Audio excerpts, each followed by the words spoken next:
नमस्कार दोस्तों, स्वागत है आपका आपके चैनल पर। दोस्तों मैं हूं नेहा मिश्रा। दोस्तों जैसा कि आपको पता है, यूपीएससी यानी कि अखिल भारतीय सेवाओं, केंद्रीय सेवाओं और संघ वर्गों के साथ साथ भारतीय संघ के सशस्त्र बलों के लिए भर्ती पत्रों को प्राप्त कर सकते हैं। वो पोस्टें हैं, पहली पोस्ट है आपकी आईएएस की, CDS, NDA, IAS, CAPF, IFS, CISF, ESC, CMSC, CGSC. इतनी पोस्टों को आप यूपीएससी एग्जाम देकर प्राप्त कर सकते हैं, जिसमें से बात करेंगे आज हम सीएपीएफ की, जिसके लिए नोटिफिकेशन जारी कर दिया गया है। इसकी एग्जाम नोटिस जो नंबर है वो 9/2022 सीपीएफ है। डेट जो है वो 20 अप्रैल 2022 है। इंपॉर्टेंट डेट्स की अगर बात करें तो एप्लीकेशन भरने की जो डेट है वो 20 अप्रैल 2022 है और लास्ट डेट ऑनलाइन करने की, जो अप्लाई करने का जो डेट है वो 10 मई 2022 है। और वो भी आप शाम 6 बजे से पहले हर हाल में ज़रूर कर लें। और लास्ट डेट फीस पेमेंट के लिए जो आपकी जो डेट है वो लास्ट डेट फीस पेमेंट के लिए वो 10 मई 2022 है। एग्ज़ाम आपका कब होगा वो 7 अगस्त 2022 को होगा। Admit card available before exam. आपका एडमिट कार्ड जो है वो एग्ज़ाम के पहले आपको मिल जाएगा। एप्लीकेशन फ़ीस की बात अगर करें तो जनरल ओबीसी के लिए 200, एससी एसटी या अदर बैकवर्ड के लिए बिल्कुल भी नहीं, कोई भी फीस नहीं। ऑल कैटेगरी फीमेल के लिए 0, कुछ भी नहीं। और आपको अगर फीस पेमेंट करनी है या पे करनी है तो आप debit card, credit card, net banking या स्टेट बैंक ऑफ इंडिया के द्वारा कर सकते हैं। टोटल पोस्ट की बात करें, टोटल पोस्ट इसमें जो है वो 253 हैं। जिसमें डिपार्टमेंट कितने होंगे, वो कौन कौन से डिपार्टमेंट हैं, जिसमें से BSF, CRPF, CISF, ITBP, SSB, जिसमें से उसके टोटल पोस्ट में टोटल जो पोस्ट हैं कितनी है, एज लिमिट क्या है, एलिजिबिलिटी क्या है, वो भी मैं आपको बताती हूँ। जिसमें आपके बीएसएफ की जो टोटल पोस्ट हैं वो 66 हैं, सीआरपीएफ के 29, सीआईएसएफ के 62 पोस्ट हैं, आईटीबीपी के 14 हैं और एसएसबी की 82 पोस्ट हैं। जिसमें एज लिमिट की बात अगर करें तो एज लिमिट 20 से 25 ईयर होना चाहिए, जो 1 अगस्त 2022 तक हो। एलिजिबिलिटी की बात करें तो बैचलर डिग्री होनी चाहिए। और फिजिकल एलिजिबिलिटी फिजिकल एलिजिबिलिटी क्या होगी वो भी मैं आपको बताती हूँ। जिसमें फिजिकल एलिजिबिलिटी जो है उसमें हाइट आपकी मेल के लिए 165 सेंटीमीटर, फीमेल के लिए 157 सेंटीमीटर। चेस्ट की बात करें तो 81 से 86 सेंटीमीटर मेल के लिए और फीमेल 100 मीटर रेस मेल के लिए 16 सेकंड और फीमेल के लिए 18 सेकंड। 800 मीटर रेस मेल के लिए 3 मिनट 45 सेकंड और फीमेल के लिए 4 मिनट 45 सेकंड। लॉन्ग जंप की बात अगर करें तो 3.5 मीटर और फीमेल के लिए जो है वो 3 मीटर है। शॉर्ट पुट की बात करें तो 4.5 मीटर और फीमेल के लिए नहीं है। ऑनलाइन आवेदन प्रपत्र भरने के बारे में महत्वपूर्ण अनुदेशों को ध्यानपूर्वक पढ़ लें। उम्मीदवारों को सुझाव दिया जाता है कि वे आवेदन प्रपत्र भरने से पूर्व अनुदेशों को ध्यानपूर्वक पढ़ लें। अगर आपको आवेदन करना है तो आप सही वेबसाइट चुनिए, वरना आपके साथ फ्रॉड हो सकता है। आप अगर गलत वेबसाइट पर आवेदन कर देंगे तो इसलिए आपको अगर सही वेबसाइट क्या है, upsconline.nic.in। आवेदन पत्र को केवल upsconline.nic.in वेबसाइट पर ही ऑनलाइन जमा किया जा सकता है। विस्तृत अनुदेश वेबसाइट पर उपलब्ध है, इसलिए उम्मीदवार को कोई भी प्रविष्ट करने अथवा विकल्पों का चुनाव करने से पूर्व अनुदेशों को ध्यानपूर्वक पढ़ लेना चाहिए। ऑनलाइन आवेदन पत्र भरते समय उम्मीदवार को सभी आवश्यक विवरण देने चाहिए। अनिवार्य विवरणों को चित्र से अंकित किया गया है।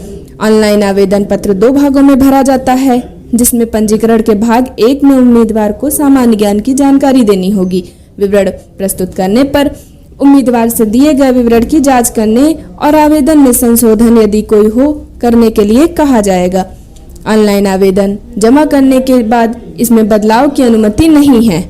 उम्मीदवार इसलिए कृपया ध्यान दें कि ऑनलाइन आवेदन जमा करने के बाद इसमें बदलाव की अनुमति नहीं है। यदि आप कोई परिवर्तन करना चाहते हो तो आप आवेदन की प्राप्ति के लिए अंतिम तिथि यानी कि 10 मई 2022 शाम 6 बजे के पहले एक नया आवेदन जमा कर सकते हैं। नवीनतम पूरी तरह से प्रस्तुत आवेदन के लिए आपका पंजीकरण आईडी प्रसंस्करण के लिए माना जाएगा और पहले प्रस्तुत किए गए सभी आवेदन रद्द हो जाएंगे। यह भी सलाह दी जाती है कि भविष्य के संदर्भों के लिए ईमेल आईडी और मोबाइल नंबर को बरकरार रखा जाए। अंग्रेजी भाषा में भरा जाता है। अंग्रेजी भाषा में भरा जा सकता है। ऑनलाइन आवेदन पत्र अंग्रेजी एवं हिंदी भाषा में उपलब्ध होता है, लेकिन यह केवल अंग्रेजी भाषा में ही भरा जा सकता है। भाग 1 एवं भाग 2 के लिए दिनांक जो है वो 20/4/2022 यानी कि 20 अप्रैल से 10 मई 2022 तक शाम 6 बजे तक पंजीकरण को वैध माना जाएगा। इसलिए आप शाम 6 बजे के पहले ही अपना पूरा काम करवा लें। भाग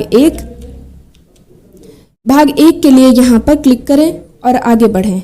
आवश्यक जानकारी मिलेंगी आपको, जिसमें आपको आवश्यक जानकारी भरना है, इसलिए आप आवश्यक जानकारी भरें। उचित विकल्प चुनें और आगे बढ़ें। आधार नंबर डालें और पुष्टि करें। उचित विकल्प चुनें और आगे बढ़ें। आपके एप्लीकेशन का भाग 1 पूर्ण हुआ, इसलिए आप स्लिप प्रिंट करें और स्क्रीनशॉट ले लें।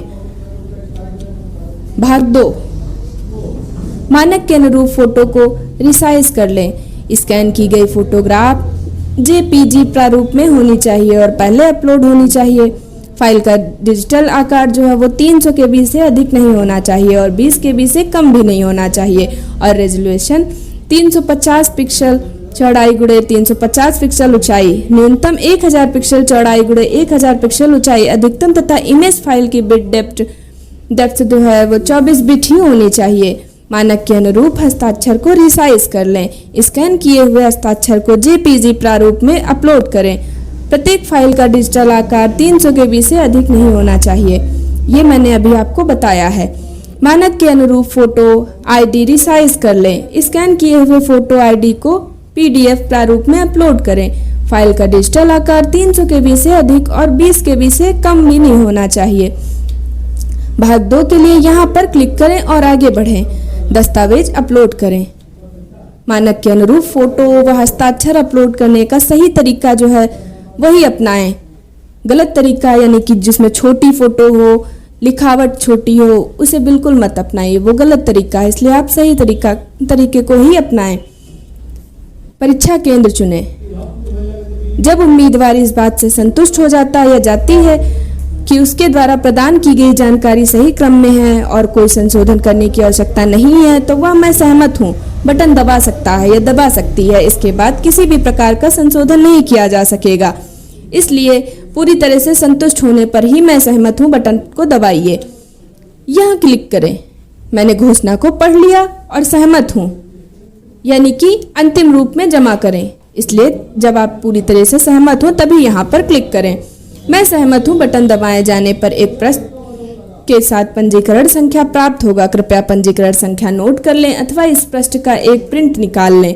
भुगतान स्कैन की गई फोटोग्राफ, हस्ताक्षर और फोटो पहचान पत्र दस्तावेज को अपलोड किए बिना केंद्र का चयन अथवा घोषणा सहमति के बिना आवेदन को अपूर्ण माना जाएगा। अभ्यर्थी जो आवेदन शुल्क का भुगतान किसी भी बैंक के credit card, debit card, net banking सुविधा के माध्यम से या SBI बैंक के नगद चालान के माध्यम से भी कर सकते हैं। जो उम्मीदवार भारतीय स्टेट बैंक पोर्टल के माध्यम से ऑनलाइन भुगतान करना चाहते हैं वे ऑनलाइन फॉर्म भरने के उपरांत सीधे इस शुल्क का भुगतान कर सकते हैं। कृपया ऑनलाइन आवेदन पत्र में फोटो, पहचान पत्र संख्या और उसी की कॉपी अपलोड करें और साक्षात्कार परीक्षा स्थल के समय भी इसे ले जाना आवश्यक होता है। आपके संपूर्ण आवेदन के सफलतापूर्वक जमा होने के पश्चात आपके पंजीकरण ईमेल आईडी पर एक स्वचालित रूप से बनी ईमेल संदेश भेजी जाएगी। यदि आपको ईमेल प्राप्त नहीं होती है तो कृपया जांच सुनिश्चित करें कि आवेदन का भाग 2 आपके द्वारा जमा किया गया है। पाठ्यक्रम व चयन प्रक्रिया क्या है? लिखित परीक्षा, शारीरिक दक्षता परीक्षा और चिकित्सा मानक परीक्षा, साक्षात्कार, अंतिम मेधा सूची यानी मेरिट लिस्ट, CAPF लिखित परीक्षा अगले दौर के उम्मीदवारों के चयन के लिए पहला चरण है। परीक्षा का आयोजन physical and medical standard test के लिए उम्मीदवारों को शॉर्टलिस्ट करने के लिए किया जाता है।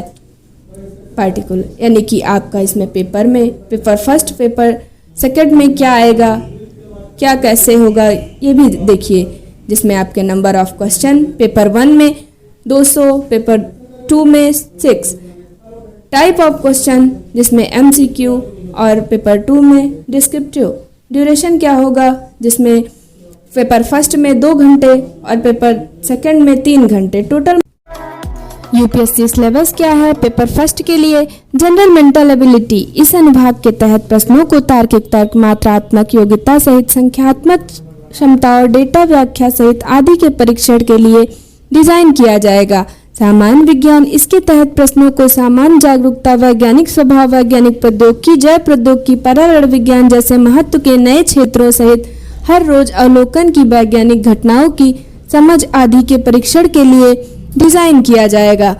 इसके बाद राष्ट्रीय और अंतर्राष्ट्रीय महत्व की वर्तमान घटनाएं, इस अनुभाग के तहत आने वाले प्रश्न संस्कृति, संगीत, कला, साहित्य, खेल, शासन, सामाजिक और विकासात्मक मुद्दों, उद्योग, व्यवसाय के व्यापक क्षेत्रों में राष्ट्रीय और अंतर्राष्ट्रीय महत्व की वर्तमान घटनाओं आदि के बारे में उम्मीदवारों की जागरूकता का परीक्षण करेंगे। भारतीय राजनीति और अर्थव्यवस्था, इसके तहत आने वाले सवालों का उद्देश्य देश की राजनीतिक प्रणाली और भारत के संविधान, सामाजिक व्यवस्था और सार्वजनिक प्रशासन, भारत में आर्थिक विकास, क्षेत्रीय और अंतर्राष्ट्रीय सुरक्षा मुद्दों और इसके संकेतकों सहित मानव अधिकारों के ज्ञान का परीक्षण करना होगा। भारत का इतिहास, इसके तहत आने वाले प्रश्न व्यापक रूप से सामाजिक, आर्थिक और राजनीतिक पहलुओं को शामिल करेंगे। इसमें राष्ट्रवाद और स्वतंत्रता आंदोलन के विकास के क्षेत्र और भारत तथा अन्य देशों के इतिहास आदि भी शामिल होंगे। भारतीय और विश्व भूगोल, इसके तहत आने वाले प्रश्न में भारत और विश्व से संबंधित भूगोल के भौतिक, सामाजिक और आर्थिक पहलू शामिल होंगे।